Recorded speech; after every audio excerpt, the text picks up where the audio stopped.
Hello student, हम important MCQs की class run कर रहे हैं जो आने वाले समय में सभी एग्ज़ाम्स के लिए बहुत ही इंपॉर्टेंट होने वाली है।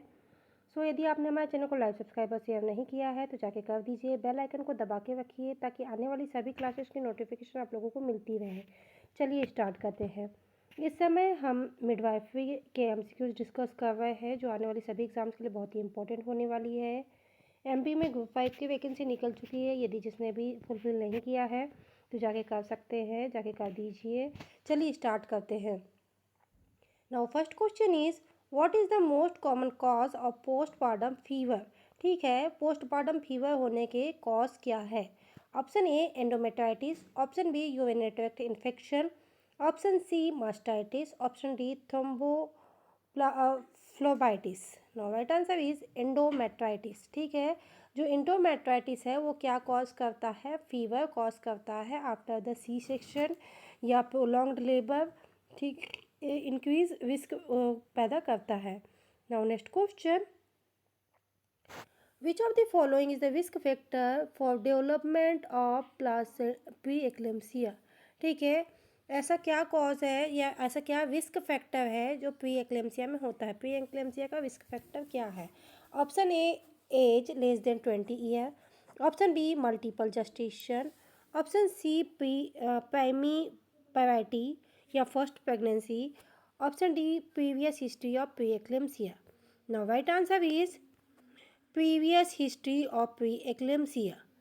ठीक है, जो क्या है वुमेन है पहले से ही यानी कि पहले से उसको हाइपरटेंशन की प्रॉब्लम है तो वो क्या है फिर से किस बात का रिस्क रहेगा कि उसको फिर से प्री एक्लेम्सिया होने के चांसेस रहेंगे प्रेगनेंसी के समय में। ठीक है, नेक्स्ट क्वेश्चन, इसके साथ साथ और कौन कौन से फैक्टर हो सकते हैं? तो वो है multiple gestation, first pregnancy and advance maternal age, ये भी होंगे। लेकिन मोस्ट कॉमन क्या होगा? जो प्रीवियस हिस्ट्री है प्री एक्लेम्सिया की मदर की, तो उसमें 101% चांसेस है कि फिर से प्री एक्लेम्सिया होगा। बट ये जो बाकी के हैं इनमें हो भी सकते हैं, नहीं भी हो सकते। ठीक है, क्योंकि फर्स्ट प्रेगनेंसी तो हर किसी को होती है, लेकिन हर किसी को होता है क्या? नहीं ना, तो इसमें यानी कि 50-50 चांसेस है। लेकिन जो प्रीवियस हिस्ट्री है उसमें 100% चांसेस है। Next question, what is the first line treatment for the pregnancy women the gestational hypertension without proteinuria। ठीक है, जो gestational hypertension है लेकिन प्रोटीन्यूरिया नहीं है, उसका फर्स्ट लाइन ट्रीटमेंट हम क्या देंगे?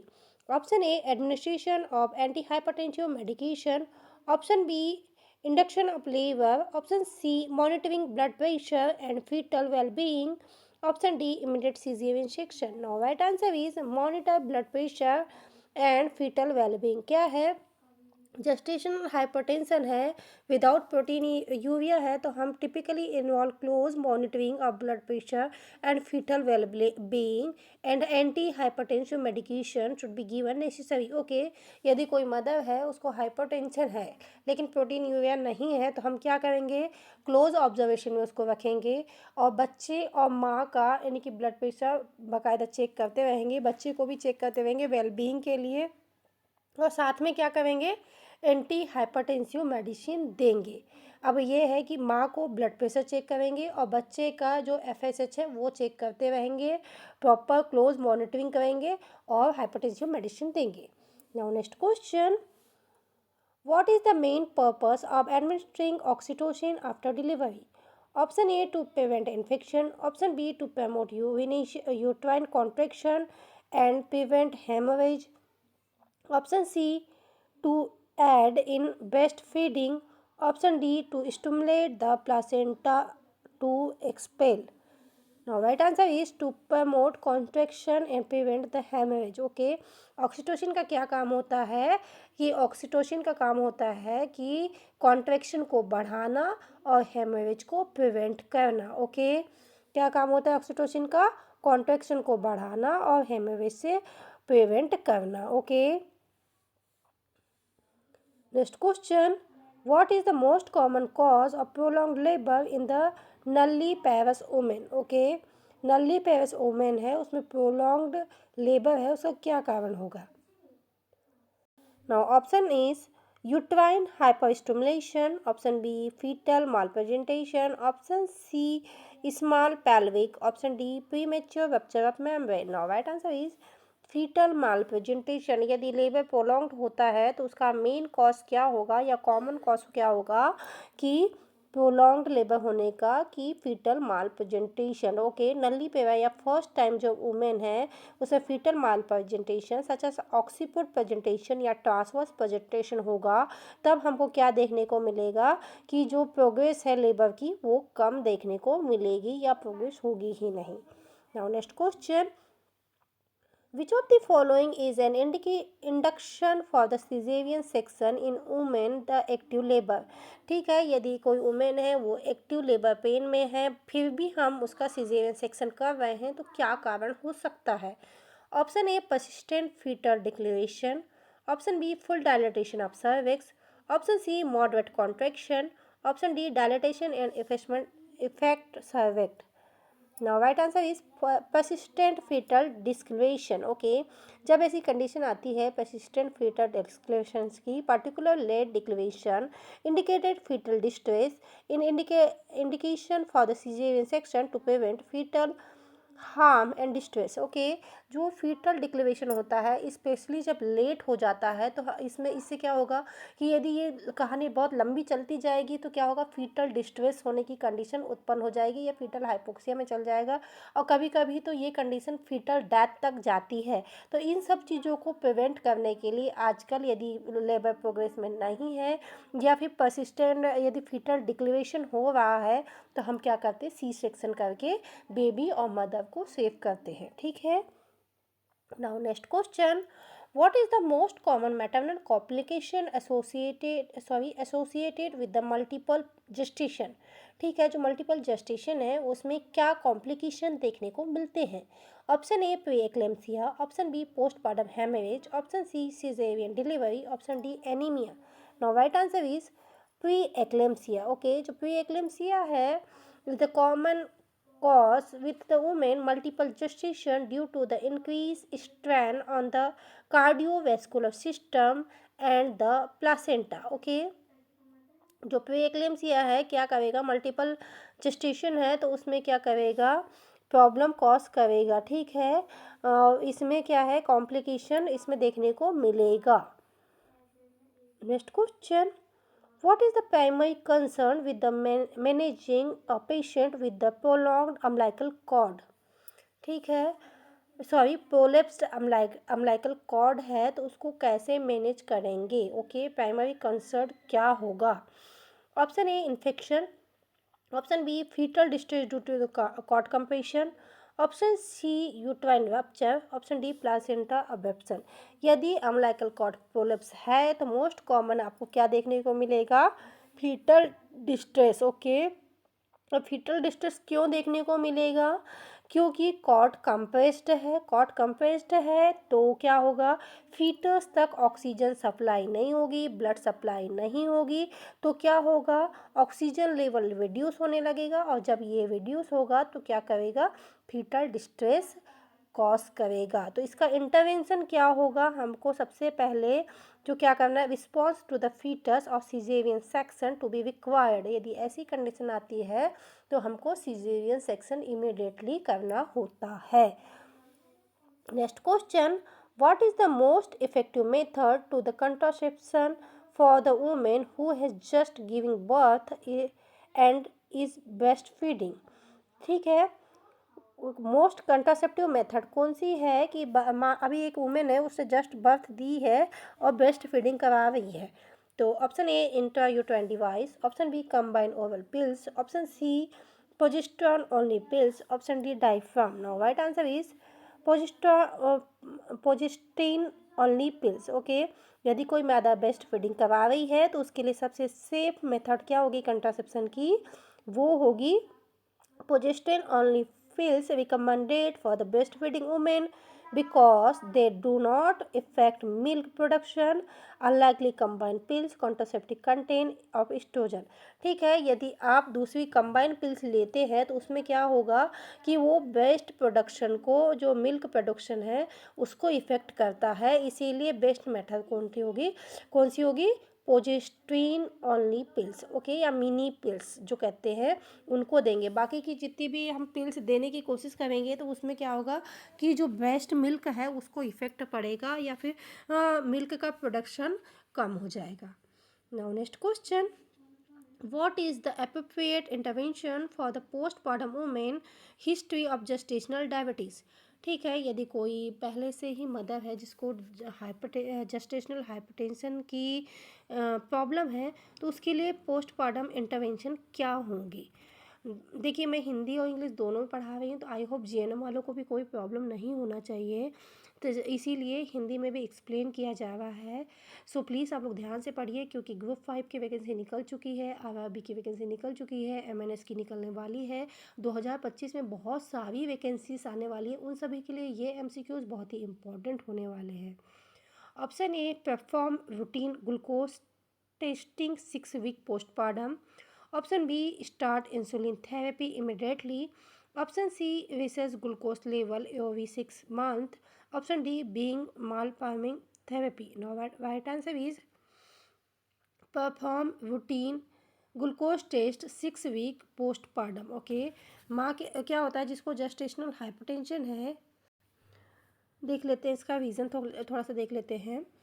Women with a history of gestational diabetes are risk to increase the developing type 2 diabetes. Routine glucose testing at the 6 week of postpartum recommended assist for the persistent hyperglycemia. Okay, जो mother है वो यदि gestational hypertension है उसको तो क्या होगा, risk होगा आगे चल के टाइप 2, सॉरी यहाँ पे हाइपरटेंशन मैंने बोल दिया, ये जस्टेशनल डायबिटीज़ है तो उसको क्या होगा आगे चल के, रिस्क क्या डेवलप होने का रहेगा पोस्टपार्टम पीरियड में, type 2 diabetes.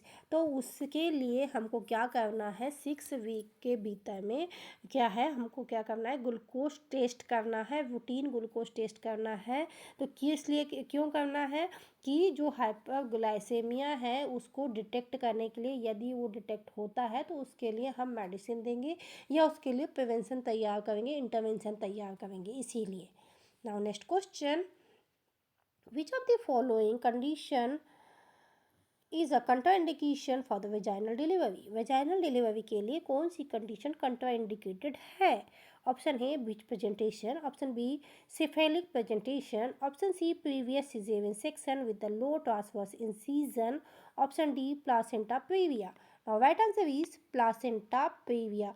Placenta previa is the cover to the near of cervix. ठीक है, प्लासेंटा प्रीविया है क्या, जब क्या होता है, प्लासेंटा कहाँ पे होता है, या तो सर्विक्स के पास में अटैच्ड हो जाता है या फिर सर्विक्स को कवर करते हुए रहता है, तो क्या होगा उसमें कंट्रा इंडिकेशन क्या होंगे, वजाइनल डिलीवरी के होंगे इस समय इसमें। ठीक है, तो हम लोग क्या करेंगे क्यों इसमें कंट्राइंडिकेटेड होगी वेजाइनल डिलीवरी, क्योंकि सीवियर ब्लीडिंग होने के चांसेस रहेंगे लेबर और डिलीवरी के समय, इसीलिए हम क्या करते हैं इसमें सी सेक्शन करवाते हैं।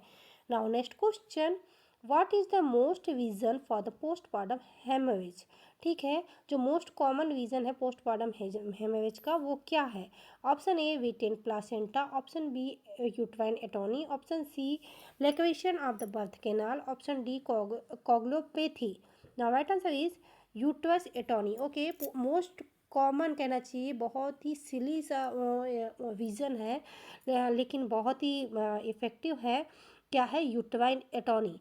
Uterine atony most common reason है जिसकी वजह से पोस्टपार्टम हेमरेज होता है। Okay, uterine atony, the uterus fast to contraction deliver con the causes common causes of the postpartum hemorrhage. It can be managed of the ultrasonic such as the oxytocin.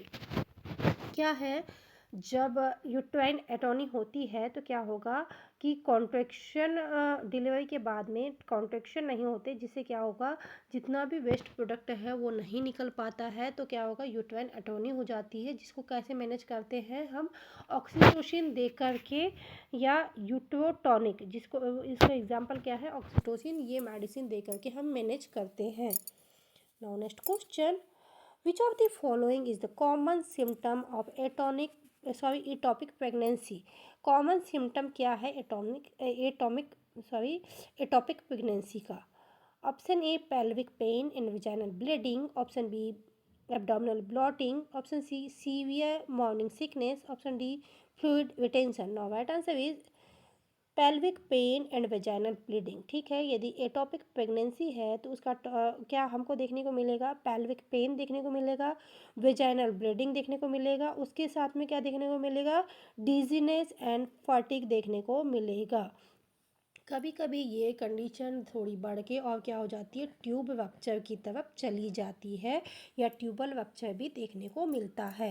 Now next question, what is the most effective method to assist fetal well being in the second trimester. क्या है, second trimester में क्या है, most जो effective method होती है fetal wellbeing को check करने की. Option A ultrasound, option B non stress test, option C amniocentesis, option D biophysical profile या BPP. No right answer is ultrasound. Okay, जो सेकंड ट्राइमेस्टर में है बच्चे की ग्रोथ और डेवलपमेंट को चेक करने के लिए हम क्या करते हैं, कौन सी इफेक्टिव मेथड है, ultrasound. Okay, next question, ultrasound के थ्रू हम क्या देखते हैं, fetal growth, anatomy and placental function देखते हैं. Next question, what which of the following is the common complication associated with oliguria. Option A preterm labour, option B fetal hypoxia, option C fetal abruption, option D cord prolapse. Now right answer is fetal hypoxia. ठीक है, oliguria जब oligo हाइडोमिनास होगा तो क्या देखने को मिलेगा, लो amniotic fluid. लो amniotic fluid होगा तो क्या होगा, फीटल हाइपोक्सिया होगा.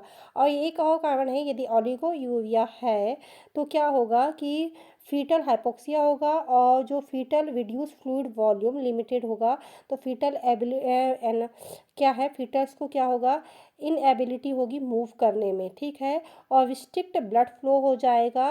वो क्या कॉज करेगा, कॉट कंप्रेशन कॉज करेगा.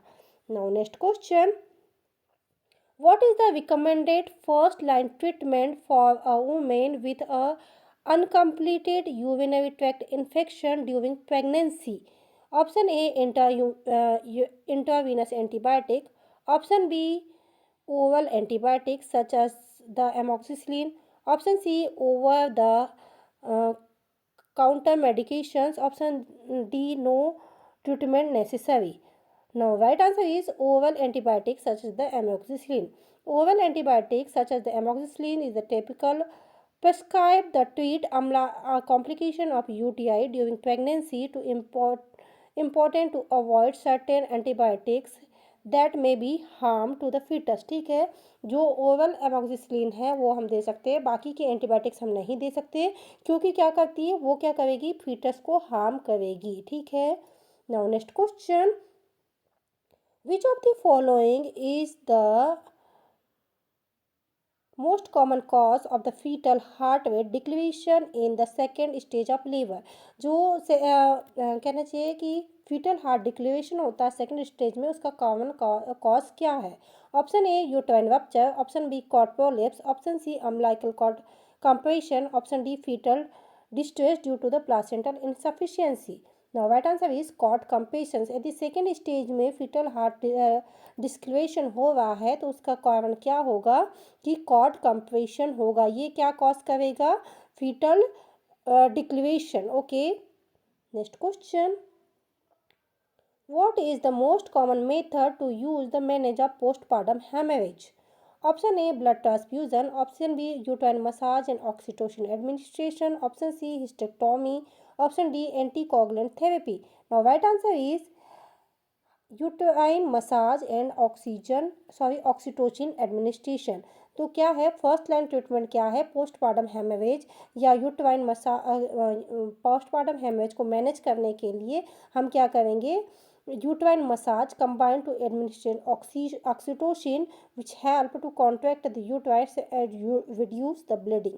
ओके, क्या करेंगे हम लोग, क्या देंगे, यूट्राइन मसाज देंगे, साथ में ऑक्सीटोसिन देंगे तो क्या होगा, जो यूट्रस का कॉन्ट्रैक्शन है उसको रिड्यूस करेगा और ब्लीडिंग यूट्राइन कॉन्ट्रैक्ट होगा और क्या होगी, ब्लीडिंग रिड्यूस होगी.